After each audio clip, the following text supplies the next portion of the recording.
자, 그러면 첨보개혁 부분을 할게요.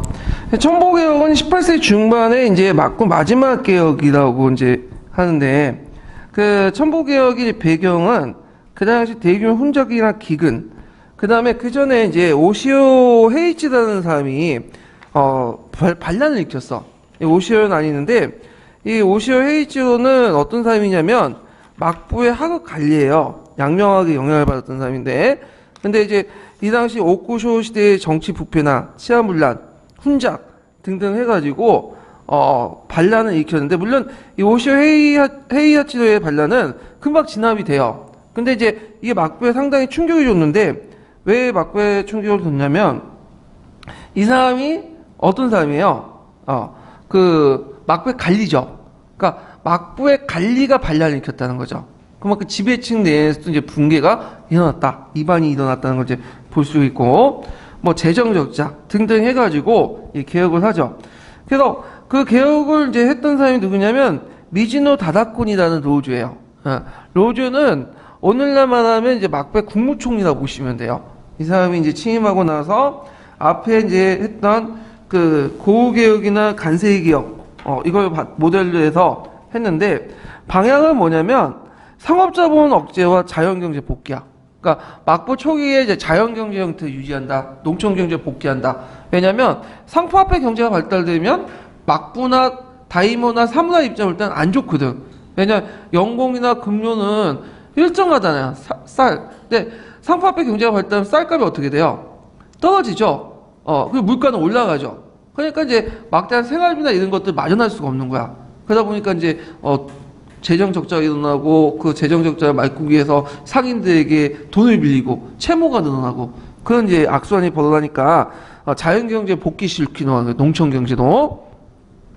자, 개혁 내용을 보면 다 개혁 내용들 보면 이제 전에 있었던 걸 이제 재판하는 건데, 되게 이제 그 근검 절약하고 유교적인 어떤 가치관 이런 것들 강조하고 이런 것들이에요.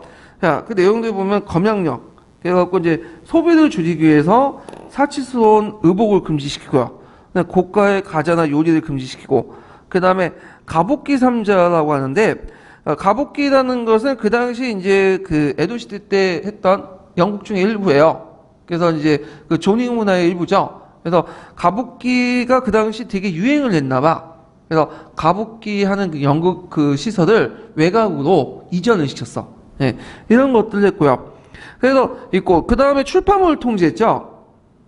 지금도 그렇겠지만 뭐 야동과 비슷한 음란물 이런 것들 하는 것을 작가들 처벌하고, 그 다음에 이제 여기 보면 이제 이 외에도 그 상업 정책들이 있는데, 이거 예전에 시험 문제 나왔던 거죠. 08년 기출 문제 때. 그래서 이제 그 당시 이제 어떤 정책들이 있냐면 가부나 낙가마를 폐쇄해요. 가부 낙가마. 가부 낙가마는 뭐냐면, 낙가마라는 것은 이제 그 상인 집단을 얘기해요. 근데 상인 집단 중에 독점권을 가지고 있는 상인 집단을 가부자 붙여서 가부 낙가마라고 하거든요. 그러니까 독점 상인 집단이라고 해요. 그러니까 우리식으로 따지면 조선후기 때 시전 상인들하고 비슷하다고 보시면 돼요. 예. 그래서 이 가부 낙가마에게 이제 독점권을 줬는데, 그 대신에 독점권을 받고 영업세를 받았어요. 예, 막부에서. 근데 이제 영업세를 포기한 채 그 가부 낙가마를 폐쇄를 해요. 왜냐하면 가부 낙가마가 독점하기 때문에 물가가 상승된다. 그래서 이제 영업세를 포기한 채 그 가부 낙가마를 폐쇄를 했는데, 실질적으로는 그게 잘 안 됐어. 오히려 폐쇄해도 물가가 계속 상승이 돼요. 그러니까 가부 낙가마 때문에 그런 게 아니라, 그 당시에 이제 그 물가 상승의 원인이 여러 가지 있겠죠. 일단은 질이 낮은 화폐라든지 이것들 많이 발행을 한 것도 있고, 상품 유통하는 그 유통 거의 너무 복잡해가지고 다단계 때문에 물가가 뛸 수도 있는 거죠. 결국에는 다시 부흥하죠. 가부 낙가마에게 독점을 다시 주는 정책으로 바뀌게 되고요. 자, 그 다음에 일반 상인들과 제왕사의 자유형 상거래를 허용하고, 그래서 에도와 오사카의 물자를 유입시키려는 그런 정책들도 피게 되고요. 그 다음에 이제 뭐 값비싼 가자 요리 의복, 이건 뭐 아까 검역료하고 이제 관련돼 있고, 그 다음에 기타 제철보다 일찍 비싸게 파는 관리나 식품들 통제 강화한다. 이런 것도 있고요. 자, 결과적으로 이제 있고, 그 다음에 상지령을 공포하는데, 이 상지령이라는 건 뭐냐면, 목적은 이제 재정 안전과 대외 방비 강화인데 막부 재정과 안전과 그 권력 강화를 위해서 에도와 오사카 주변의 땅 있죠. 직할지의 땅을 막부의 직할지로 만드는 거야. 에도와 오사카 주변의 땅. 그러니까 에도와 오사카의 주변의 땅은 어떤 땅이? 에도와 오사카는 이제 어차피 직할지잖아. 막부 직할지고 이 주변의 땅을 얘기하는 거예요. 이 주변의 땅은 누구한테 이제 분배됐냐면 훈다이 다이모나 하타모토. 훈다이 다이모토는 이제 막부의 측근 세력들이죠. 하타모토는 이 사람들은 막부에 소속되어 있는 다이모나 급이 낮지만 일종의 영주야.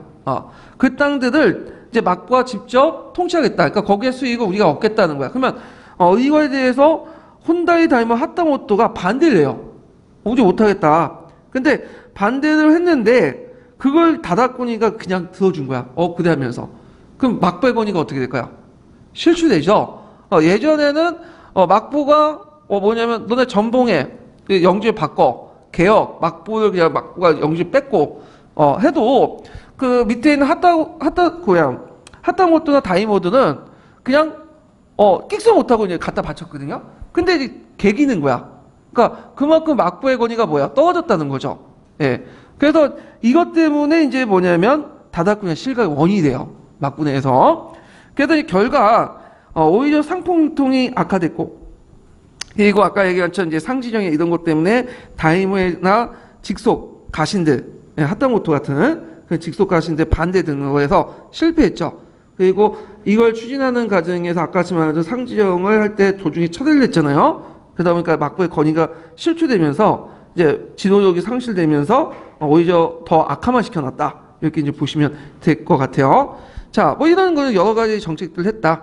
그 외에도 뭐 정봉정치라는 등등등 여러 가지가 있지만 또 이거는 그냥 중요하지 않으니까 그냥 넘어가 버리고요. 자, 그 다음에 번정개혁을 볼게요. 번정개혁. 자, 이 번정개혁은 이 막부개혁에 비해서 성공적이었어요. 그러면 번정개혁이 이제 배경은 비슷비슷해요. 그 당시 이제 창군고대를 비용해서 막부의 대규모 토목공사 때문에 재정 지출 많았고, 그 화폐 경제 발달로 살값 하라고 해서 번외 수익 감소함에 다이머 가신의 생활은 또 호화생활 유지해야됐고, 뭐 재해와 기근 이런 것, 유학 및 증대, 토지 항폐, 그리고 백성들이 또 있기도 있고 등등 해갖고 이제 번정개혁을 하게 되는데, 자, 일단 번정개혁의 특징들을 보면요, 일단 막부의 댐포개혁기에 이제 각 변에서 또 번정개혁을 추진했죠. 특히 그 중심된 지역의 변이 뭐냐, 토자마을이냐, 서남지역. 그러니까 서남지역이 뭐냐면 이제 큐슈 남부 지역하고 큐슈 지역하고 그 훈슈 남부 지역도 있죠. 그런 지역들인데 운변을 중심으로 했다. 운변은 뭐냐면 토자마변이에요. 토자마변. 근데 대부분 성공했어요. 물론 이제 실패한 변도 있지만 사스마, 조슈, 그다음에 시젠 이런 변들은 성공해서 나중에 메이지 시의 주도적 역할을 했죠. 그래서 이 변대의 특징은 앞에 이제 그 첨보개혁 같은 이제 막부했던 개혁들의 그 흐름은 그 당시 상품화폐 경제의 흐름과 거슬리는 거죠. 그런데 이제 이때는 상품화폐 경제 발달 적극적으로 이용을 했죠. 그 다음에 유능한 개명적인 중하국 우사층이나 상인층들을 적극적으로 등용해서 개혁을 했고요. 그 다음에 이제 또 해양방비 강화를 위해서 군사를 정비하고, 그 다음에 또 하나 특징이 뭐냐면 영내의 특산물도 있죠. 이 특산물들을 일종의 이제 국산해소는 뭐냐, 번에서 운영한 특정 회사, 공사, 공기업에 납부하고 독점권을 장악하고 상인과 세력과 연결하는 거야. 그래서 어떤 식으로 운영하면 상인들에게 운영권을 줘요. 이 국정해소의 운영권을 주는데 대신에 상인들이 막부나 사문화에게 돈을 많이 빌려줬거든요. 돈을 뭐냐, 탕감하거나 채무를 분할을 시켜. 예를 들면 99년, 100년, 저지도 무이자도 99년, 100년.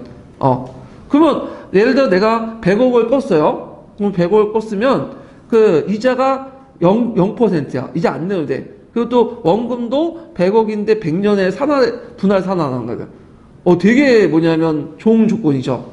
예. 그러니까 실질적으로는 채무가 없는 거야. 그냥 채무 탕감이죠. 그 대신에 그 대가로서 그들에게 뭐냐면 독점 물건을 팔 수 있는 권한을 준 거야. 예. 그런 식으로 이제 막부의 사모다이들이 가지고 있는 부채를 뭐예요? 탕감했죠. 근데 이제 그 이에 반해서 그 막부 같은 경우에는 그 어떤 식으로 하냐면 사모나이나 이제 이 사람들 빚을 많이 졌잖아요. 상인들에게. 뭘 내요? 그냥 일반적인 덕정력을 내요. 덕정력은 뭐냐면 빚을 그냥 탕감시켜줬다. 그러면 일시적으로 빚은 탕감이 좋죠. 근데 나중에 사무라이들이 그 상인들의 돈을 빌려고 하면 돈 빌려주겠어요? 안 빌려주지. 빌려줘도 이자가 어떻게 돼? 리스크가 더 크니까 올라갈 거 아니야. 그러니까 오히려 장기적으로 볼 때는 사무라이들이 상당히 고통을 받는 그런 형태였는데, 이거에 반해 변정개혁에서 이제 빚을 탕감하는 방식은 상당히 합리적인 거죠. 이런 것들. 그 다음에 재정을 긴축하고, 이런 방식으로 아까 이제 채무를 정리하고, 그 다음 식상업 정책 같은 경우에는 이제 번뇌 산업을 육성을 시켜갖고 거기에 세금을 얻고, 그리고 서양의 과학기술이나 이런 것들을 받아들여서 근대적 산업을 육성하는 그런 것들을 했다. 자, 그 중에 이제 대표적인 번이 뭐냐면 사스마 변하고, 그 다음에 조슈변이죠. 기타 뭐 시제변도 있고 등등 있는데, 도사변 개혁도 있고 미토변 개혁도 있는데, 이건 이제 건너뛰고 예전에 기출에 나왔던 08년 기출에 나왔던 부분만 이제 볼게요. 사스마변은 이제 위치가 어디냐면 큐슈 남부 지역이에요. 그 큐슈 남부에 사스마라는 변이 있어. 그리고 사스마가 이제 어디를 장악했냐면 에도마코 초기 때 그 누쿠 있죠. 누쿠 왕국을 지배를 했어. 그래서 근데 누쿠 왕국을 그대로 형식상 놔뒀죠. 왜 누쿠 왕국을 이제 형식상 놔뒀냐면 그 당시 이제 중국과 교육을 통해서, 왜냐 누쿠가 이제 공무역을 하고 있었잖아요. 예. 자, 이런 가운데서 이제 했는데, 주로 이제 사스마는 이제 그 시도사토라는 그 학원무사를 등용해서 이제 했고, 이 사람의 재정 개혁을 보면 가미가타 상인들이 빌린 채무를 해소했죠. 예, 분할 상환. 이 분할 상환 아까 말한 것처럼 뭐 100년, 99년 해가지고 이런 식으로 상환을 하고, 대신에 이들에게 이제 뭘 준 거예요? 특정 상품을 팔 수 있는 독점권을 준 거죠. 그래서 이제 그 당시 이제 그 사스마변의 이제 독점권, 그 특정 상품은 뭐냐면 흑석탕이라 해서 사탕, 아마미 제도가, 그 아마미 제도는 뭐냐면 그 오키나와 있지, 오키나와 그 뭐냐면 그 사스마를 연결하는 그 제도가 있어요. 남쪽에 여러 섬들이 있거든요. 거기에 이제 흑사탕이 이제 대표적인 게 사탕수수에서 만들었나 봐요. 그래서 이제 이걸 전매제를 강화시켰고, 그다음 누쿠무역을 이제 강화시켰다. 그러니까 누쿠무역은 아까 얘기한 것처럼 뭐예요? 중국과의 무역의 통로죠. 그래서 누쿠나라는 그 명청시대 때 조공책봉 관계였거든요, 형식상. 그래서 이제 누쿠는 사스마변에 종속되면서도 또 중국과 조공책봉 관계를 맞는 그런 관계였어. 그래서 누쿠는 또 그 중국이 좀 좋게 봐갖고 조공 그 무역을 2배나 더 늘려줬어, 다른 나라보다. 그러다 보니까 이제 많은 조공 무역을 통해서 그 누쿠로부터 들어온 중국 물자가 어디로 가는 거예요? 사스마변으로 가는 거잖아요. 그래서 형식상 그 뭐냐면 그 사스마병을 독립국으로 놔둔 거예요. 여기는 실제로 이게 아니 사스마변이 아니라 저기 누쿠 왕국을. 예. 그러다가 나중에 메이지 유신 이후에 공식적으로 이제 오키나와 현으로 편입을 시켜버린 거죠. 뭐 이렇게 해가지고 이제 해서 재정난을 이제 타결했고, 군사적으로 보면 이제 여러 가지 이제 그 서양식 포술이나 채용을 했고, 무기를 제조했고, 양식 군비는 뭐냐면 이거 서양식 이제 얘기한 거예요. 그 다음에 기계 공장 이런 것들도 설립을 했고, 그 다음에 이제 또 그 뭐냐면 이런 것도 혁신적인 군사 정책도 했고요. 그 다음에 여기는 안 나와있지만 상업 정책 용광로, 그러니까 용광로 서양에서 용광로에서 이제 했고, 유리 공장, 서양식 방귀 공장 이런 것도 이제 만들었어요. 그래서 슈세이칸이라 해갖고 이런 그것도 이제 만들었다. 그래서 이 사스마 변의 개혁도 보고, 자 조슈본을 보죠. 조슈본은 그 당시 에도 시대 때 상품화폐 경제가 제일 발달되는데요. 이 조슈본은 어디냐면 우리가 이제 그 청일전쟁 이후 때 끝날 때 무슨 조약을 맺었어요? 시모노세키 조약을 맺었죠. 그래서 한자로 지으면 하간이라는 거야. 통과되는 곳. 요거는 어떤 특징이 어디냐면 지리적 큐슈하고 혼슈 중간에 좁은 해역이 있죠. 그 해역을 통과할 때 그 위치된 그 도시가 뭐냐면 시모노세키야. 그래서 이제 요게 물자가 많이 왔다 갔다 하고 있죠. 그래서 요길 기반으로 해갖고 이제 형성된 본이 조슈본인데, 일단 이제 재정 개혁을 보면요, 농민들의 요구를 인정한 연공을 경감을 시키고요. 그 다음에 아까 말한 것처럼 빚도 분할 상환 제도 해갖고 이제 이런 식으로 탕감하고, 그 다음에 무사가 가지고 있는 채무를 번으로 다 전가시켜. 번에서 이제 해결해 주겠다. 그 다음 경제적으로 이 변도 똑같이 전매제를 실시했죠. 그래갖고 종이나 밀랍 같은 거 전매제를 실시했고, 식상업 정책. 그 다음에 또 하나 특징이 뭐냐면, 그 상품 이탁이나 그 다음에 이제 선물 하물에 가세하는데 이게 뭐냐면, 심어온 새끼들 이제 잘 이용한 거죠.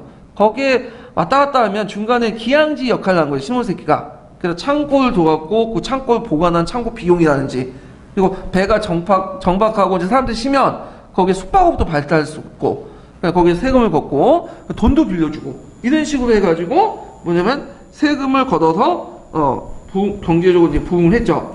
또 군사로는 양식군비, 이거는 이제 아까 얘기한 것처럼 서양식 군비, 하군부사 등을 이제 해서 군사력을 강화시켰다. 이렇게 이제 기억을 해주시면 돼요. 자, 사스마 조수변 외에도 뭐 시제변이라든지, 그 다음에 도사변, 그 다음에 미토변, 이런 개혁도 있는데, 뭐 거의 대부분 성공했다 보시면 돼요. 물론 도사변처럼 실패한 개혁도 있긴 있지만, 그들의 개혁도 비슷비슷해요. 예, 전매제 물품을 만들고, 그 다음에 군비를 근대화시키고, 상인이나 하군부사를 등용해서 개혁을 하고 상품화폐 경제를 적극적으로 이용했다. 그래서 이런 그 변전 개혁은 나름대로 성공할 수 있었다. 이런 것들 기억을 해주시면 되고요. 자, 그럼 에도 시대 때 문화를 볼게요. 에도 시대 문화. 그 에도 시대 문화는 그 예전에 객관식 기출문제 딱 한 문제 나왔는데 그것도 단독 문제로 나온 건 아니에요. 그 조닝 문화 해갖고 오답으로 한번 나온 적이 있거든요. 그래서 나올 가능성 별로 없긴 없는데 그냥 한번 볼게요. 일단은 수능에서는 몇 번 나오긴 하니까. 자, 에도 시대 때 문화의 전반적인 특징들만 좀 보고 넘어갈게요. 일단 유학이 발달됐다. 예. 그래서 유학이 발달했는데 우리가 보통 유학은 주작이라고 생각하잖아요. 근데 일본의 유학은 좀 여러 가지가 있어. 일본의 유학의 특징은 뭐냐면 주작이 가나카에서 중앙에서 이제 보호를 해주지만 우리처럼 이렇게 중앙집권 국가가 아니에요, 일본은요. 그래서 여러 그 다이모들이 있고, 또 거기 이제 그 막부도 있고, 그래서 또 거기는 과거제도가 없어요, 일본에서는. 그래서 이제 대개 보면 스승이 있고 제자식으로 해갖고 학단을 중심으로 운영하거든요. 그래서 자기네들 학단 안에 뭐냐면 그 유학의 색깔이 다 달라. 그래갖고 자기가 이제 개발한 유학이나 정치 철학을 그 번인의 다이모나 그 다음에 막부에게 쇼군한테 알려줘요. 그러면 쇼군이 보고 다이모가 보고 채용하는 거야. 그래서 유학이 상당히 다양해요. 상당히 해석도 다양하고. 근데 우리나라 같은 경우에 좀 다르죠. 우리나라 같은 경우에 중앙집권 국가잖아요. 그리고 학통도 명확하잖아요. 이양파. 그리고 가골시험이라는 게 있기 때문에 그 국가에서 요구하는, 그리고 또 통론이라고 부르는 그 지배의 어떤 지배자 이와 이양파의 이제 해석, 주작파 해석이 딱 정해져 있어요. 모범답안이. 그러다 보니까 딱 색깔이 고정돼 있어. 이게 유학이. 근데 그 뭐냐면 일본 같은 경우에 그런 게 없다. 상당히 색깔이 다양한 유학들이 존재를 해요. 이게 이제 우리나라 유학하고 일본의 유학의 차이점이고, 그리고 우리나라 유학은 완전히 16세기 이후부터 주작 같은 게 뭐예요? 완전 생활 풍습으로 딱 굳었죠. 생활 유지로서. 근데 이제 일본 같은 경우에는 유학은 그냥 정치 이념이야. 생활 풍습이나 이런 것들 관련해서는 뭐죠? 정통 방식으로 계속한 거야. 유학이 어떻게 떠들대는 말든. 그게 좀 차이점이 있어요, 얘네들이. 자, 그러면, 먼저 이제 유학을 보면 주작, 양명학, 뭐 고학, 이렇게 이제 있는데, 이 주작부터 볼게요. 이 주작은 이제 언제부터 도입됐냐면, 감화가는 막부 말기 때부터 도입을 했어요. 네, 그렇지만 이제 그때는 선종이라는 형식에서 이제 받아들였고, 실질적으로는 이제 그 MZ 내란 이후에 우리나라에서 이제 도입을 했죠. 네, 에도 막부 때. 자, 일본의 그 주작의 특징은 앞에서 얘기한 것처럼 뭘 강조한다고 했죠? 상하 정분의 이, 차별, 질서, 이런 것들을 되게. 그러니까 인간의 심성, 뭐 수양 이런 것들 중요한 게 아니에요. 일본의 유형은 그 상하 정분의 이. 그래서 상하 정분의 이. 그러니까 상하 간의 질서, 이런 것들을 강조하는데 왜 그렇게 될 수밖에 없냐? 아까 말한 것처럼 전국시대도 보면 하극상이 많이 나왔잖아. 그래서 이제 그 산업공사의 어떤 신분 질서, 계급 질서 유지하기 위해서는 상하 간의 계급 간의 뭐예요? 질서를 강조하는, 차별을 강조하는 그런 것들이 나갔다. 그래서 산업공사의 공공적 신분 질서 정당화하는 방법으로 이게 뭐냐, 주작이 발달됐고, 주작이 막부나 번호부터 보호를 받고 간악화돼요. 이 주작은. 그래서 이제 있고, 요 주작의 대표적인 사람은 이제 후지하라 세이카라는 사람 있죠? 여기 안 나와있죠? 후지하라 세이카. 그래서 원래 이 사람은 이제 경학의 대표적인 그 사람으로서 주작을 연구했고, 주작을 선종해서 해방시켰던 사람이고요. 우리나라하고 관련 있죠. 가낭을 이제 스승을 모셔가지고 정통 성리학을 배웠던 사람이고, 그 다음에 이제 동아시아 교과서에서는 이제 두 명을 더 나왔는데, 하야시 라잔이라는 사람이 있어. 하야시 라잔은 후지나라 세이코의 제자인데, 이 사람은 성리학을 바탕으로 해서 막부의 제도와 의대를 정비했던 사람이거든요. 그래갖고 이제 아까 얘기한 군신 상하 간의 질서를 절대화시키고 상하 정분의 리, 차별 질서 이런 것들을 상당히 강조를 했다. 그래서 에도 막부의 어떤 이념적 기초한 명분을 제공했는데, 그래서 군신 간의 질서가 절대화돼요. 이 사람. 그래서 이게 일본의 성리학이 주작이 우리나라와 달라. 우리나라에서는 충이라는 개념은 절대적인 게 아니죠. 상대적인 거야.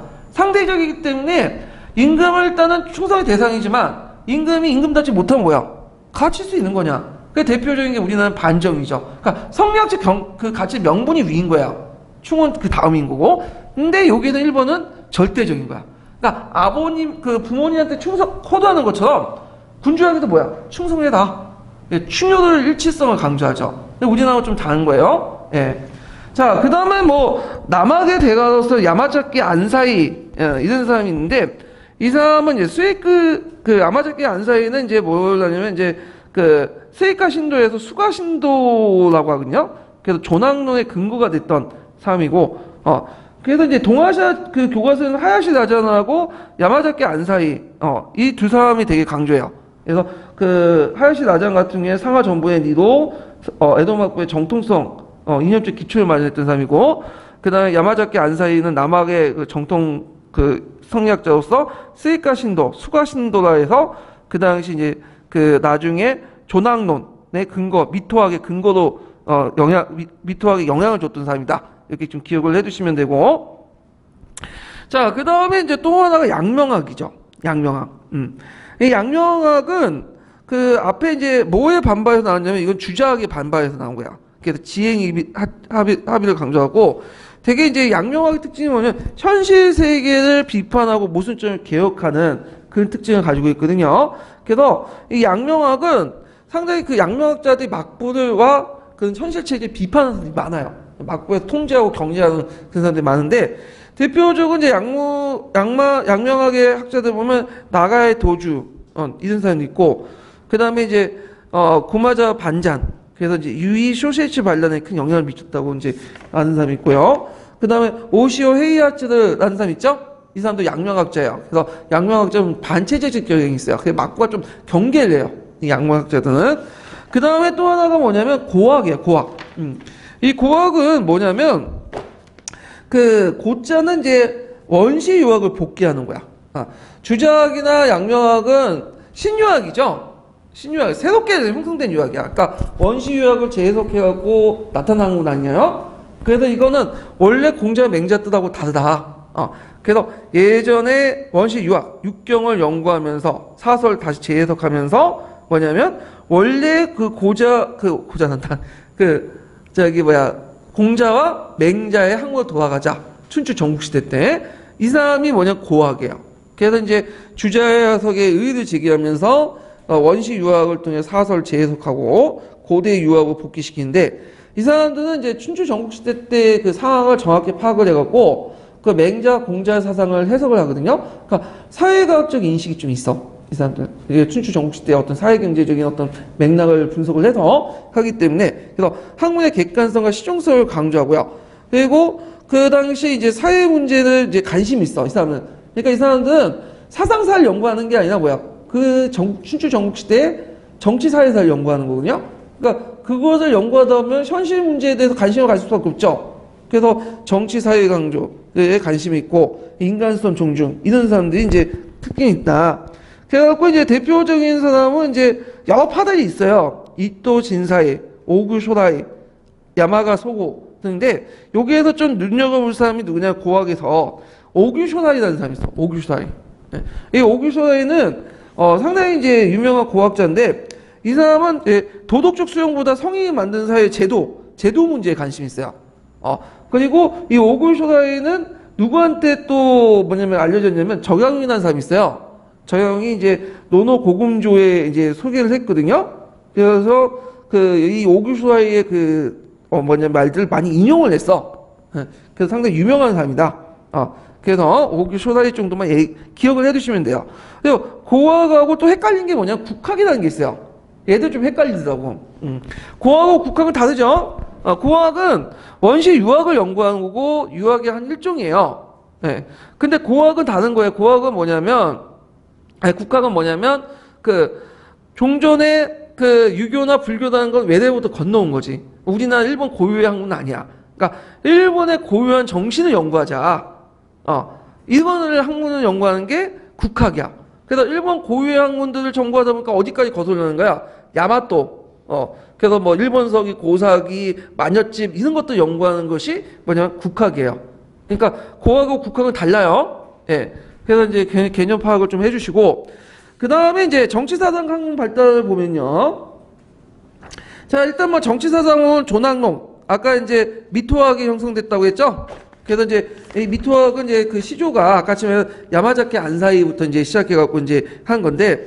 여기 미토학은 미토 지역에서 발달됐기 때문에 미토학인데 조낭론의 대표적인 건데 조낭은 항시를 높이는 거야. 근데 여기 주의할 건 항시를 높였다고 해서 막부를 부정하는 건 아니에요. 막부의 권위도 인정해요.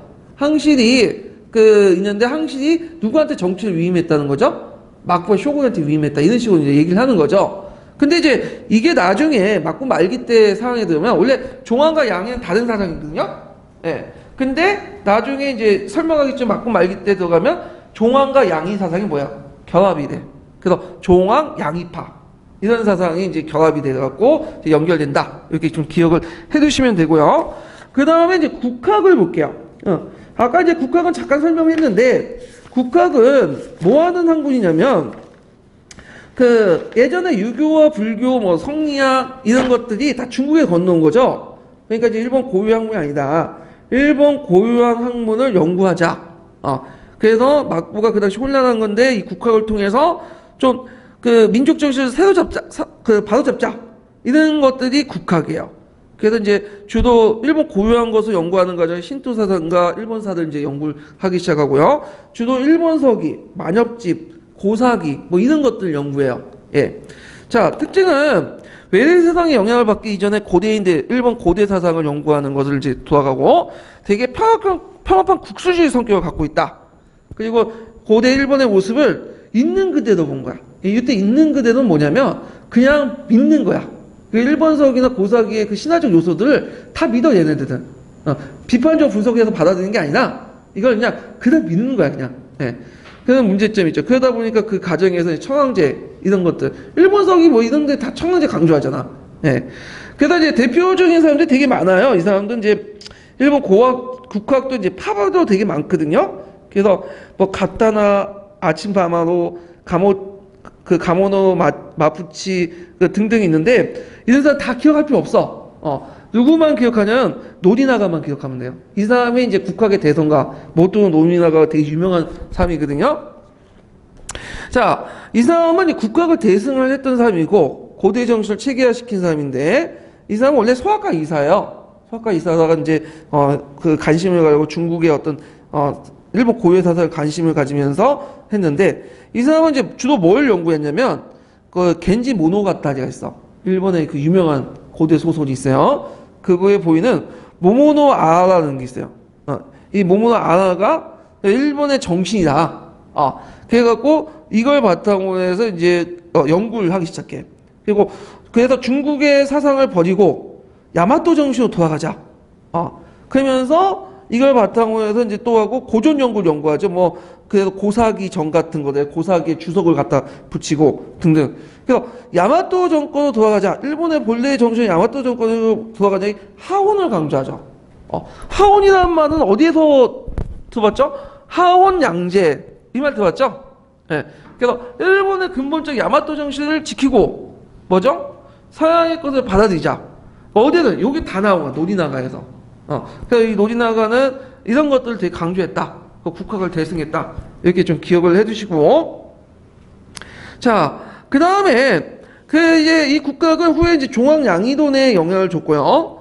그 다음에 메이지 유신의 국가 신도에 큰 영향을 줬던 그 학문이다. 이렇게 좀 기억을 해주시면 돼요. 그 다음에 또 일본의 또 제 에도 학부의 특징 중에 하나가 나낙이 유행했죠. 나낙은 뭐야? 네덜란드 학문이에요. 그래서 그 다음에 에도 시대 때 그 네덜란드로 쓰여진 책을 통해서 이루어진 서양 학문의 연구를 나낙이라고 하거든요. 그래서 그 일본 같은 경우에는 대지말을 열어놨잖아요. 그래서 대지말을 통해서 네덜란드를 통해 서양의 지식들이 많이 들어왔어. 물론 이게 네덜란드 사람들이 쓴 것도 있겠지만 뭐 독일, 영국, 뭐 여러 서양 프랑스 사람들이 쓴 것도 이제 네덜란드 번역해 갖고 들어왔겠죠. 예. 그래서 이제 이걸 나낙 또는 영국, 프랑스, 독일 학문도 같이 했기 때문에 양학이라고 해요. 예. 그래서 이 나낙 연구회를 이제 할 때 이 야낙 연구에 대해서 이제 크게 후원했던 쇼군이 누구냐면 도쿠가 요시모네라는 사람이 있어. 이 도쿠가 요시모네가 유명한 성군이거든요. 쌀을 강조하기 쌀 소군이라고 하는데 이 사람은 서양 소적을 이제 수입해서 허용하고 양학을 용인해주고 나낙을 그리고 이때 이제 나낙에 대해서 이제 그 연구하는 과정에서 여러 이제 책들이 번역이 돼 나가요. 그래서 이제 동아시아 책에 보면 어떤 게 있냐면 일단은 이제 학문을 수입을 하려면 뭐가 필요해? 번역 작업이 필요하죠. 말을 모르니까. 그래갖고 이제, 스키타 겐파쿠라는 사람이 있어요. 이 의사 출신이에요. 저희 나낙 같은 의학이나 기술 서적들 많이 번역했거든요. 그래서 이 사람이 스키타 겐파쿠가 이제, 해체 신서라는 책이 있어. 그러니까 원래 게이타이 신서라는 일본어로. 근데 원래 이 해체 신서 원본이 됐던 책이 뭐냐면, 네덜란드로 이제 쓰여져 있는 책인데, 원래는 독일 책인데, 네덜란드 번역한 책이에요. 이 의학서적인데, 이 의학서적을 번역하려니까, 이게 안 되는 거야. 왜? 언어를 몰라. 네덜란드 모르잖아. 지금처럼 뭐 사전이 있었던 것도 아니고, 지금이야 뭐 검색하면 금방 나오잖아요. 지금 그런 것도 하나도 없어. 기반 참고 서적이 없어요. 그래서 이제 어떤 식으로 하냐면 이 스키카 겐퍼구와 네덜란드에 관심 있는 사람들이 일종의 오늘날 동아리를 형성해. 스터디 그룹을 형성해. 그래갖고 이제 그 책을 딱 놔두고 네덜란드 사람 불러놓고 하나하나 물어가면서 이제 번역을 하는. 얼마나 힘들겠어. 그래서 이게 잘 모르는 상태에서. 그래서 처음에는 포기하려고 했어. 근데 이제 좀 지나니까 하나하나 알아가는 재미 있죠. 이런 것들이 붙은 거야. 그리고 이제 한 단어, 두 단어, 세 단어, 그거 하면서 이제 단어 알기 시작하고 문법 알기 시작하니까 이게 어떻게 가속도가 붙죠? 그래서 결국에는 스키타 겐파하고 한 2년인가 3년 해가지고 결국에 그 책을 번역했어요. 그게 그 유명한 게이타 신소, 해체 신서야. 그래서 이제 해체 신서 주 내용이 뭐냐면 인간 해부도예요. 네. 그러니까 의학에 제일 중요한 게 이제 인간의 어떤 해체 작용 그런 것들이잖아요. 장기 있는 거 그런 것들 다 보여주는 거죠. 그래서 나중에 해체 신설 보고 일본 사람들이 또 궁금하잖아. 예전에는 일본에 뭐 해부 이런 개념이 없었거든요. 중국에서는 우리나라나 일본에서는 그래갖고 이제 여자 사형수 있죠. 그래서 여자 사형수 목 잘린 그 시체를 가지고 와서 열어보고 한번 그때 이제 검증을 했다고 그래요. 그래서 이제 해체 신서가 만들어지니까 이걸 바탕으로 또 뭐냐면 사전이 만들어져요. 그리고 여러 번역 서적들이 만들어지기 시작하죠. 그러면서 이제 뭐냐면 일본어 번역하는 과정에서 여러 말들이 이제 등장하죠. 일본어 조어들이. 그래서 이제 우리가 쓰고 있는 이제 말 중에 이성, 각, 뭐 방법, 자연, 계몽 이런 말들이 다 일본식 조어들이에요. 이런 것들이. 그리고 뭐 우리가 이제 보면 적자 붙죠. 뭐 자연적, 뭐 이성적, 뭐뭐 적 있잖아요. 그래서 일본에서 명사를 연결할 때 적을 자주 붙이거든요. 그래서 이제 이런 것도 뭐냐면 일본에서 건너온 거야. 근데 국어 선생님 되게 싫어하대 그거. 뭐뭐 적을 붙는 거, 이성적, 뭐 자연적 이렇게 적는 걸. 예. 자, 뭐 그렇게 이제 있고. 그래서 나낙이 이제 들어왔다. 그 다음에 이제 그 당시 문학은 뭐가 발달됐냐면 상해 문화가 발달됐어. 조닝. 예. 왜 그러냐면 이제 일본 문화의 이제 주도층을 보면 초창기 때는 누구예요? 공가 계층이죠. 예, 공가는 어떤 사람이에요? 항실. 이런 사람들 이제 계층이고 나중에 이제 가마과 무로마치 거치면서 무로마치 때는 누구 중심의 문화죠?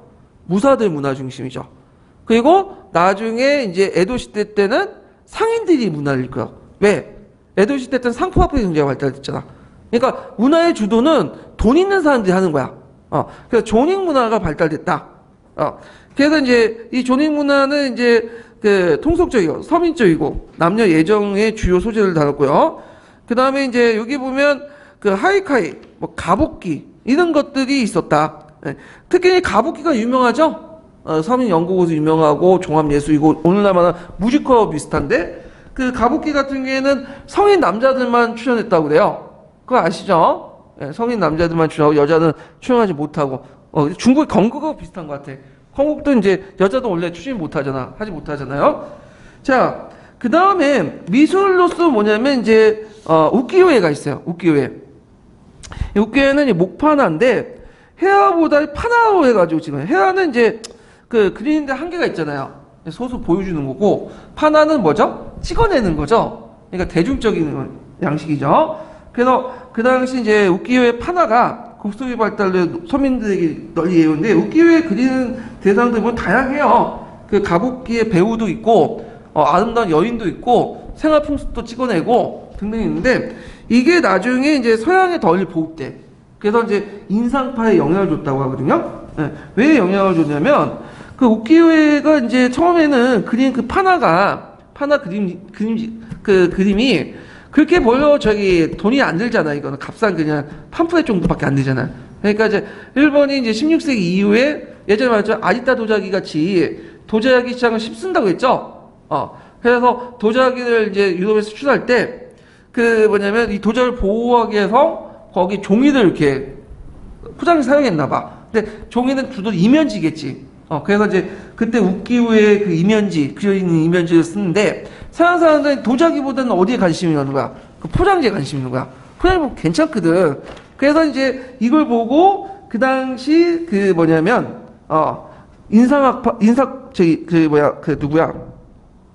고 같은 그 뭐냐면 인상파들이 이걸 보고 영향을 많이 받았다고 해요. 그래서 거기에 보면 고의 그림 중에 탕지 아저씨라는 초상이 있어요. 거기에 뭐냐 초상화가 있고 탕지 아저씨 초상이 있고 거기에 네 장의 주변에 우키요에가 갖다 붙여 있어. 그러니까 우키요에 대한 오마주죠. 이런 것들을. 그래서 이제 서양의 인상파에 큰 영향을 줬다. 이렇게 좀 기억을 해두시면 돼요. 자, 그 다음에 이제 막부말기의 이제 정치 상황을 좀 볼게요. 그래서 이제 막부말기 정치 상황은 이제 어디에서 어디까지냐면 이제 대개 이제 그 페리 내항부터 1853년부터 58년인가? 이게 몇 년이 정확하게? 그 58년이네요. 58년부터 해가지고 그 당시 또 뭐냐면 53년이다. 발전했어요. 53년부터 해가지고 그 다음에 이제 메이주신 1968년까지 한 15년간의 이제 그 정치사를 얘기하는데 여기에서 이제 한 세네 문제 나왔어요. 여기가 상당히 중요한 부분인데 자 일단은 이제 좀 보면 페리가 내항했죠. 1853년에. 그래서 미국의 이제 페리가 동인도 함대 삼성사령관들이 이제 페리가 군함을 이끌고 에도만 입구에 이제 좀 일종의 그 뭐냐면 나타나요. 그래서 너희들 말 안 들으면 이제 뭐냐 대포 쏘겠다. 이걸 무슨 외교라고 해요? 포함 외교라고 하죠. 예. 그래갖고 이제 흑선이라고 불렸어 일본 애들. 왜냐면 그 당시에는 이제 목조선이 아니라 그 철갑선이었거든. 예, 미국 배는. 그래서 거길 검게 칠했죠. 그래서 이제 흑선이라고 하는데 그래서 이제 국서를 이제 전달해주겠다 하니까 이제 막부가 일단 쫄잖아. 일본 애들 특징이 뭐야? 강한 애들한테는 되게 하염없이 약해지죠. 그러니까 이제 그러면 받고는 1년 후에 와라. 그러면 우리가 이제 답서를 주겠다. 그래서 약속대로 1년 후에 왔어. 그 안에서 이제 막부에서는 이제 얘네들에게 열 거냐 말 거냐 논란이 있었겠죠. 근데 결국엔 열자고 이제 한 거야. 왜냐면 막부가 예전에는 그 외국 항사 오면 막 그 내쫓고 그랬거든요. 근데 이게 이제 나중에 변화가 일어난 게 뭐냐면 1840년 아편전쟁이 일어난 거야. 그렇게 강력했던 중국이 영국한테 깨진 거 보고 잘못하면 우리도 중국 꼴 당하겠다. 그래가지고 그 안 되겠다 해갖고 이런 걸 이제 봤으니까 이제는 방향을 바꿔서 미국하고 하치를 메고 문을 여는 게 낫겠다 해가지고 어떻게 돼요? 문을 열어요. 그래가지고 이제 그 당시 이제 문을 열면서 개항을 하기 시작하죠. 그래서 이제 맺어진 것이 뭐냐면 미일 수호통상 조약이에요. 아니 미일 하친 조약이죠. 그래서 그 예전에 미일하친 조약하고 미일수호통상조약 그 차이점 물어보는 거 시험 문제 나왔어요. 그래서 미일하친 조약의 내용하고 미일수호통상조약의 차이점 꼭 기억을 해두세요. 그 내용. 자, 미일하친 조약은 1년 후인 1854년에 맺어진 거고요. 페르디낭 이후에. 그 과정은 뭐냐면 막부가 다임이나 이제 막부 신료들에게 의견을 구하고 막부 안에서는 막부는 현실론, 아편전쟁 봤으니까 열지 않으면 우리 당한다. 근데 이제 조정과 다임은 양이론 해갖고 대립하다가 결국에는 미국 측에 이제 문을 열죠. 그래서 이제 하친 조약의 내용을 이제 보면 일단은 포로선을 구조해주고요. 그 다음에 식용 식품이나 식품이나 연료, 식수 등을 공급하고, 왜냐하면 그 당시에는 이제 석탄을 움직이는 거기 때문에 기항지 역할을 좀 해주겠다는 거죠. 그 다음에 여기까지는 뭐 인도적 차원에서 해줄 수 있고, 그 다음에 영사관을 주재하고요. 두 개항을 개항해요. 시모다와 하코다타. 그 다음에 일방적인 최애국대를 인정해주죠. 이거 내용 꼭 외워두세요. 12년 기출문제 나왔고, 자, 일본이 이제 미국하고 개항하니까 예전에 내쫓던 영국, 러시아, 네덜란드와 유사한 또 조약을 또 체결해요. 그리고 나서 다시 맺어진 게 1858년에 미일수호통상조약이야. 이거 이번에 시험 문제 나왔던 거죠. 자, 미일수호통상조약, 그 다음에 그 조선의 강화도조약, 그 다음에 중국의 난징조약. 이 조약은 대표적인 불평등 조약이죠. 교과서에 나와 있는 거고. 자, 배경을 보면 그 당시 미국의 영사 타운젠트 해리슨이 이 당시 제한적 개방 대신에 통상의 자유화를 주장하죠. 이 당시 시대적 배경이 뭐냐면 일단 크림 전쟁도 있었고, 그 다음에 이제 태평천국이 있죠. 이런 것도 확산이 되고, 이거 깨지는 걸 보고 있는 거야 일본이 계속. 이 인간이 열지 않으면 안 되겠다. 막부가 이제 뭐 겁을 먹은 거지. 그래서 이제 막부가 이제 그냥 통상조약을 체결했으면 되는데, 그걸 또 뭐냐면 그 당시 청왕에게 치열을 요청해요. 왜냐면 청왕이 치열 요청하면 그 청왕이 그냥 도장 찍어줄 줄 알았지. 근데 청왕이 거부를 해버린 거야. 예. 그러니까 이제 청왕이 거부를 하니까, 근데 이때 다이로, 그러니까 막부의 이제 다이로는 로주는 좀 총리이고, 다이로는 로주 같은 상근직이에요. 다이로는 위기 시에 이제 했던 이제 일종의 로주보다 권한이 큰 다이로라는 직이 있는데, 임시직인데, 이 다이로인 이나우스케가 청왕이 거부하는데도 불구하고 통상조약을 강행을 해버리죠. 그러니까 이걸 본 양이론자들이 가만히 있어요? 청왕 무시했다. 그리고 이것 때문에 오랑캐하고 이제 하친을 했다. 그러면서 막부를 비판하는 운동을 벌이게 돼. 그러면서 이제 자연스럽게 종황론자와 양이론자들이 어떻게 해요? 결합이 시작되는 거야. 원래는 종황론자와 양이론자들이 떨어져 있었죠? 근데 이제 결합이 되면서 있었다. 자, 이곳이 예전에 한번 시험 문제 나왔어요. 12년 기출문제. 예. 자, 그러면 통상조약 내용을 보면 이게 되게 상당히 불평등 조약인데, 기존의 두 개 항구 외에도 그 요코하마, 가네가와, 나가사키, 호고 이렇게 5개 항구가 이제 허용이 되고요. 그다음 개항장 내에 미국인들 거주가 허용되고, 상업활동을 통해서 외국인들이 에도와 오사카 거주를 허용하고요. 그 다음에 치해법권, 영사재판권 있죠? 이런 것들 인정하게 되죠.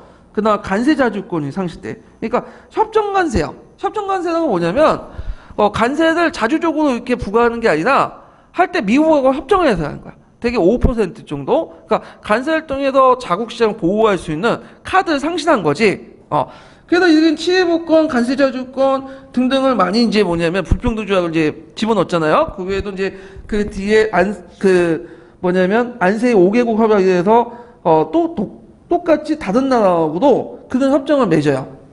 그래서 일본이 이 불평등 조약을 해소하려고 상당히 많이 노력을 해요. 그 외에. 그래서 메이지 유신 이후에도 일본이 이제 그 서구의 의회제도나 헌법 만들고 헌법 제도를 받아들이고, 그래서 여러 가지 사법 시스템이나 이런 것들을 개선하고, 그런 것들이 뭐냐면 이런 그 불평등 조약을 개선시키려는 노력 때문에 그런 거거든요.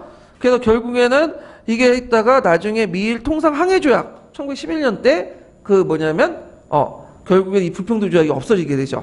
근데 일본이 또 웃긴 게 이런 불평등 조약을 또 누구한테 강요해요?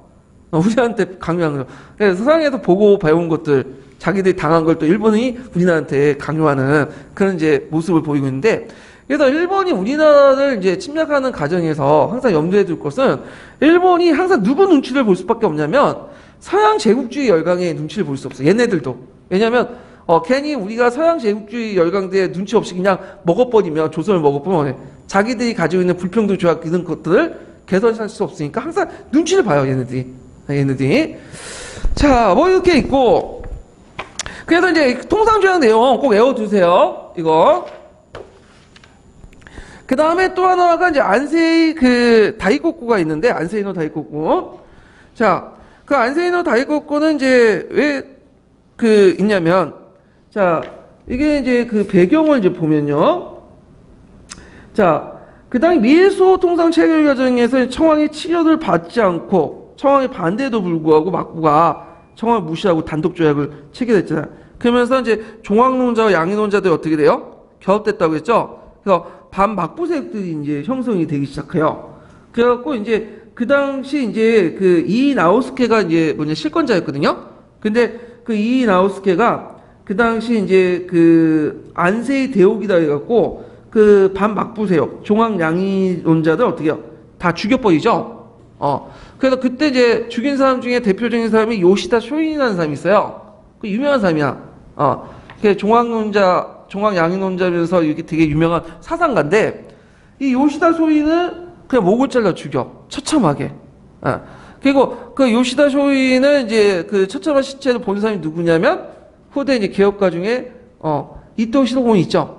이토 시도곤을 봐요. 얼마나 분노에 떨었겠어. 그래서 그 요시다 소인의 제자들이 나중에 뭘 일으켰냐면 메이지 유신의 주체들이 되는 거야.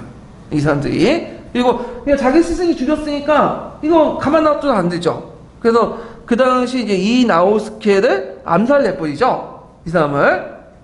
그래갖고 그때 이제 참가한 사람 중에 아까 얘기한 그 뭐냐면 이토 시도곤이도 있어요. 그래서 나중에 도망쳐서 영국에 이제 유학을 가는데, 이 사람은. 자, 뭐 하여튼 이걸 이제 암살 건 이제 사쿠라다마 사건이라고 하는데, 그리고 이걸 계기로 해서 이제 친막부파 인사들과 서양인 테러들이 확산되고, 그래서 가격파들이 득세를 하고, 등등. 그러니까 이제 막부에서는 이걸 문제를 해결해야 될 거 아니야. 그래서 이제 막부에서 내걸었던 게 뭐냐면, 예전에 시험 문제 나왔던 공무합체 운동이죠. 여기에서 공무라는 건, 공은 뭐예요? 공가, 청왕과 무가, 에도, 막부가 같이 정치를 하자. 그러니까 예전에는 청왕은 상징적인 존재였잖아. 그런데 이제는 같이 정치하는 공무합체 운동을 펼치게 돼요. 그래서 배경은 아까 말한 것처럼 학원문사의 급진적인 종황양이파들의 전개, 이걸 이제 막기 위해서 공무합체 운동을 이제 하게 되는데, 이 공무합체 운동을 전개하는 과정에서 종황양이파들이 분열이 돼. 그래서 이제 원래 그 종황양의 중심지가 사스마변하고 조슈변이죠. 근데 사스마와 조슈변이 대립을 하게 돼요. 사스마변은 이 공무합체를 받아들여. 그래서 온건파들이죠, 상대적으로. 그리고 이제 조슈변은 그걸 반대하죠. 계속 양의를 계속 주장을 하고 막부 수역을 부정하고. 그래갖고 이제 그 당시 사스마하고 조슈변의 그 갈등, 이런 것들이 이제 어떤 식으로 이제 발생이 되냐면, 그 당시 사스마병들이 이제 그 학원 무사들이 그 공무합체를 받아들이지 못하고 어디를 공격해요? 막부하고 이들 막부를 공격한 사건이야. 그리고 이제 그 당시 이제 청왕을 자기 편 만들려는. 그런데 이제 이미 청왕도 사스마변 쪽에 의견을 들어갔어. 공무합체 참여했고 그 공가의 상당수가 거기에 참여하고 있는 상태야. 근데 공가의 일부 급진파 세력들과 그 다음에 아까 얘기하는 그 조슈분의 급진 세력이 성합쳐갖고 쿠데타를 일으켜요. 이게 이제 사카시타모 변이라고 하는데, 결국엔 뭐죠? 그 사스마병과 막부에서 쫓겨나죠. 격퇴를 돼. 그래갖고 이제 결국에는 실패를 한다. 그래갖고 이제 요렇게 해서 양임 운동이 점점 이제 좀 쇠퇴를 하게 돼요. 이게 8.18 정변이라고 하는데, 자, 하여튼 그리고 나서 이제 막부가 이 8.18 정변을 이끌었던 이제 격퇴를 하고 나서 사스마병과 이제 논의를 해갖고 그 급진파 종황 양이파의 근거지는 조슈를 공격하자. 그래서 제1차 조슈 전투를 하게 되죠. 그래갖고 이제 군대를 동원해갖고 그 당시 이제 조슈변을 공격을 해요. 그러니까 조슈변의 변주가 겁을 먹어가지고 어떻게 돼요? 항복을 내버리죠. 그래서 그 밑에는 하급 무사를 주도했던 종황 양이파들 다 제거해버리고 결국에 조슈변도 막부에 들어가게 되죠. 이렇게 이제 바뀌게 되죠. 그래서 이제 그 막부의 뜻대로 이제 움직일 것으로 이제 보고 있어. 이제 종황 양이파들이 이제 분열돼 있고 온건파를 수용해갖고 자기 뜻대로 이제 움직이려 하는데 뜻하지 않은 번수들이 생기죠. 이게 서양의 반격이야. 그래서 이제 그 당시 서양 세력들, 영국이나 이런 나라들이, 프랑스 같은 나라들이 그 당시 이제 그 조슈아 사스마군을 공격하죠. 조슈아가 싸운 것은 이제 시모노세키 포격 사건을 계기로 해갖고 그 조슈를 공격을 하고요. 그때 조슈가 패배를 하죠. 그 다음에 사스마는 이제 사스의 전쟁이 나해갖고 그 다음에 남아묵기 사건이 있어요. 남아묵기 사건은 뭐냐면 그 당시 사스마 번주가 이제 그 길을 가고 있는데 영국인 상인들이 있어요. 영국인 상인들이 있는데 영국 상인들 그 자리에서 목을 칼 쳐놓고 목을 벤 사건이 있어. 그러니까 영국이 열받죠. 그래서 이제 보복을 한 거야. 근데 막상 싸우면 이제 시모노세키와 이제 사스마가 이제 종황 양을 내세웠잖아. 근데 막상 싸우고 보니까 이게 장난이 아닌 거야. 영국과 프랑스 군이 함대나 이게 무기가 장난 아닌 거죠. 패하게 돼요. 그러니까 일본 애들 특징이 뭐냐면 한번 패하면 이제 뭐냐면 또 강자 논리에 충실한 애들이잖아. 얘네들이 이거 우리 가만 안 되겠다. 적극적으로 받아들이자. 그러면서 이걸 계기로 원래 종황 양의를 내세웠는데 이제 양의는 갖다 버리죠. 종황만 내세우고 이제는 살 길은 뭐다? 빨리 통상을 해가지고 서양에 갈달된 무기나 그 다음에 문물을 받아서 우리가 근대하는 거다. 이런 식으로 바뀌게 돼요.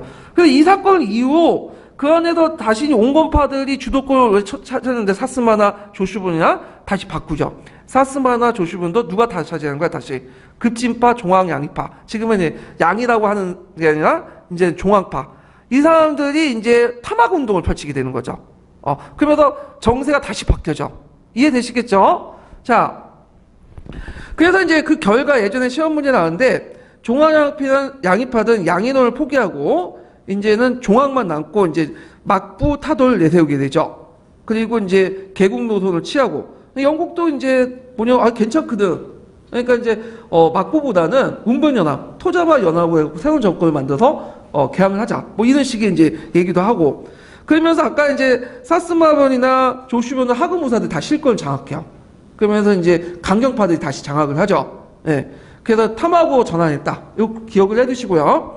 자, 그래서 탐학 운동을 이제 하는데 배경을 보면 일단 사스마변에서 이제 사이고 다카모리, 오코보 도시미치 같은 하급무사들이 변정의 실권을 장악하고 그 다음에 이들이 이제 병조의 실권을 장악하면서 이제 서양의 무기들을 받아들이죠. 군비를 확충시키고 그 다음에 이런 것들을 이제 하게 되고 그 다음에 조슈도 처음에는 그 온건파들이 있다가 제1차 조슈변에 의해서 온건파들이 장악하고 있다가 다시 급진파가 장악을 하게 돼요.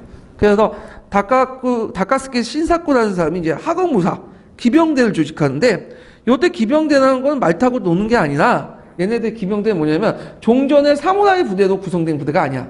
이들은 뭐냐면 일반 농민들 있죠. 농민들, 상인들, 그러니까 군사 지식이 전혀 없는 사람들 구성된 보병부대인데 이 사람들은 뭘로 무장하냐면 서양의 무기도 무장돼요. 결국에 이런 서양의 무기도 무장하는 그런 군인들이 나중에 막부군을 격파한 거죠. 예. 자, 그래서 이제 이들이 반란을 일으킬 변정을 장악하고 그리고 이제 막부 정부에 대비해서 군제를 개혁을 해요. 자, 그리고 나서 원래 조슈아 사스마는 사이가 별로 안 좋았죠. 근데 이제 사이를 좋게 만드는 이제 시도가 일어났는데 그때 중재했던 사람이 누구냐면 사카모토 로마라는 사람이야. 이 사람은 좀 기억을 해주세요. 나중에 대종봉환 있죠? 대종봉환도 제안하는 사람은 사카모토 로마예요. 예. 이 사람은 이제 그 일본인이 제일 존경하는 인물이라고 그래요. 입지전전한 인물 중에 한 명인데, 그래서 이제 이 사람은 이제 도사변 쪽에 있는 사람이에요. 사카모토 로마는. 하여튼 이 사람이 중간에 서가지고 조슈아 사스마를 중재를 내줘요. 그래서 군사 비밀 동맹을 맺게 되죠. 이게 사초 군사 비밀 동맹이야. 이게 비밀이죠. 그러니까 막부가 알았을까 몰랐을까요? 몰랐죠. 예. 그래서 이제 막부가 이거 보니까 이제 조슈에서 쿠데타가 일어나서 자기가 이제 원하는 사람이 아니라 급진파들이 또 정권을 장악하잖아요. 안 되겠다. 그래서 그 당시 사스마반과 연결시켜갖고 연합해서 제2차 조슈전을 준비하죠. 근데 사스마반은 거부해 나가는 걸. 그래서 단독으로 뭐냐면 나갔다가 어떻게 돼요? 신식 무기도 무장한 조슈전한테 깨지게 되는 거예요. 그 상인과 그 조닝으로 구성된 기병대에게. 그러니까 이제 막부의 권위가 어떻게 돼요? 완전히 추락이 되는 거지. 한 개 번에 의해서 깨진 거야, 막부의 중앙군이. 그러면서 이제 그 막부의 정치적 권위와 이제 뭐냐면 군사력이 상실되기 시작하고, 그래서 이제 결국에는 마지막 그 처왕이었던, 아니 마지막 막부의 이제 쇼군이었던 이 사람이 도쿠가 요시노부인가 그럴 거야.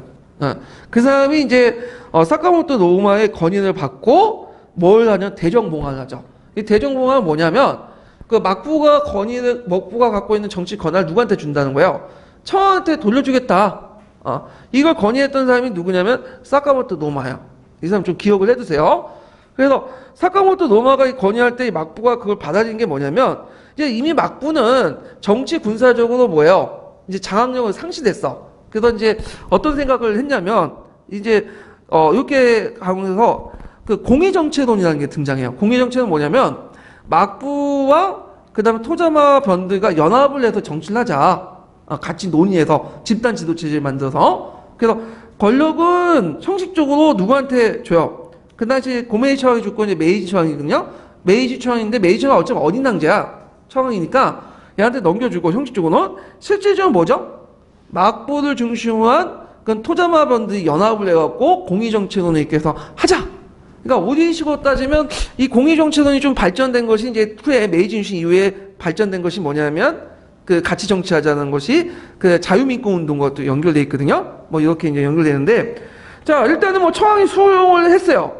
근데 거기 공의정치론에 대해서 그 일반 그 거기 참여했던 그 이제 정권에 참여했던 조슈번이나 뭐 사스마 같은 번드는 좋아했을까요? 막부가 참여했는데 싫어하죠, 당연히. 자기 막부는 좀 배제하고 싶지. 그래서 이제 어떻게 했냐면 고고소회의를 개최해가지고 왕정복권을 이제 일방적으로 선언하게 하고 막부를 폐지시켜요. 그리고 이제 삼직을 설치하고 그 서군의 관이와 연지를 조종해서 몰수를 내버려. 그리고 이 당시 이제 그 에도 막부가 이제 이때 멸망하는데, 이때 이제 마지막 그 쇼군이었던 도쿠가 그 사람의 이름이 뭐였더라 정확하게 제가 기억이 안 나는데, 그 도쿠가 그 누구냐면 도쿠가 요시노부 거야 아마. 도쿠가 그 요시노부 그 사람 마지막 그 쇼군인데, 이 사람이 그 원래 본가 출신이 아니야. 이 사람이 그 본가 출신이 아니라 이 사람은 미토가 출신으로서 이제 그 해가지고 들어온 사람이 반개월적이거든요. 이 사람이 이제 무슨 거부야, 무조건 다 거부해. 원래 그 쇼군도 안 내려고 했는데 억지로 돼갖고 했는데, 이 사람이 상당히 이제 현명한 게 뭐냐면 보통 이제 막부가 망했으면 이제 멸망을 해갖고 다 결정하면 저항을 해야 된다. 근데 저항을 거의 안 하고 그냥 항복을 하고 그냥 인정을 해버린 거지. 보신 전쟁은 왜 일어났냐면 이 요시노부가 주도해갖고 일어난 게 아니라 그 막부의 자녀 세력들이 끝까지 인정 못하고 그냥 개기다가 1년 동안 질질 끌다가 한 것이 보신 전쟁이야. 예. 그래서 일본에서 요시노부를 되게 좋게 생각하더라고. 그래서 예전에 그 TV 보니까, TV조선 보니까 그 요시노부가 때문에 메이지 유신이 쉽게 됐다. 그래서 이제 요시노부는 항복하고 나서 풍족하게 살다 죽었어요. 예, 이 사람은. 하여튼, 그래갖고 이제 보신 전쟁 해가지고 결국에는 토바 후시미 정부에서 막부 잔여군을 패배시키고 해서 이제 끝나고 국왕 메이지 유신 넘어가게 되죠. 이해되시겠죠? 예. 그래서 제가 지금 쭉 설명을 했어. 제 설명 듣고 뭐 이해는 제대로 했는지 잘 모르겠는데, 예. 거기에 이게 되게 복잡해요, 정치적 상황이. 그래서 제 설명 듣고 그 대한제국사, 그 대한교과서 일본사하고 그다음에 아틀란타 일본사 뭐 이런 책들 한번 같이 읽어보세요. 요거 외에도 여러 가지 이해했는데 제가 핵심적인 내용들만 쭉 얘기를 했어요. 지금까지 쭉 얼개들만. 예. 그래서 이제 이렇게 이제 있고, 그 다음에 이제 볼 게 뭐냐면, 잠깐만요.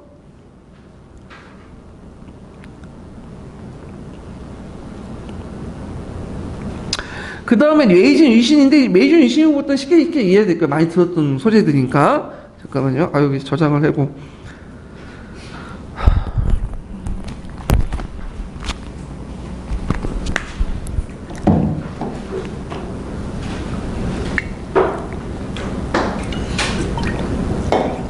거의 1시간 된 것 같거든요, 제가. 좀 쉬었다 하죠. 네. 리액션은 좀 쉬었다 할게요.